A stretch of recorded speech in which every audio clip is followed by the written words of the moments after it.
Ka kenhun menteri ka sarkar jala menta ka singi ka lai tarik nailar kala ai ya ka jingmen jorban penkut no ya ka samoy trikam ka Garwels Autonomous District Council hapo ka khanyo tarik nailar kumba ka de Pynlong bat larai ru ban Pynlong no ya ka election hapo Bnai Risaw bat ru ban thau no ya ka isi jong ka te council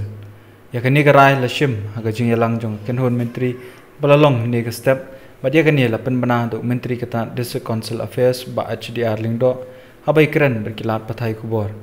uba lingdo la pentep maka kenhun menteri kelarai menshimti no ya ka GHADC pat ban island no haga jingsen char lan bat ru bantung yo deputy commissioner ka West Garhils kum administrator hadu bandala man pendep ya ki kam ki bay day baka election jong ka council wala umshim la pentep ya ka tarik hindai lai thu ban IT no sha ka jingsen char ka ba antep kum ka administrative rule nado ka khat pra tarik nailar hado ka arpoi tarik Risaw ka telong kubor ka ya thu ba ka tarik ban Pynlong ya ka election la dep ban jet kata ka khat san tarik Risaw henrei ka ni ka sa satang ban yo ya ka jingmen jor na ulat ka jela.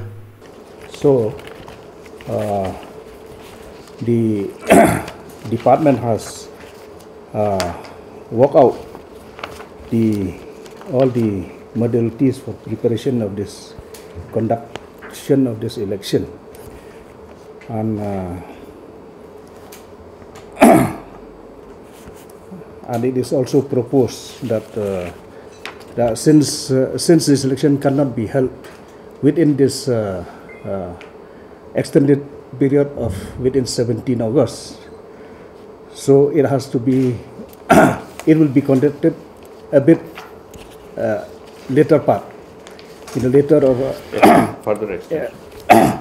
But in the meantime, the election will be held after the extended period. So in this extended period, the government has proposed that the term of the district of the GHADC will not be further extended, but it has recommended that the governor take over the administration of the GHADC during the election period, that is from the 18th till the completion of the election process, and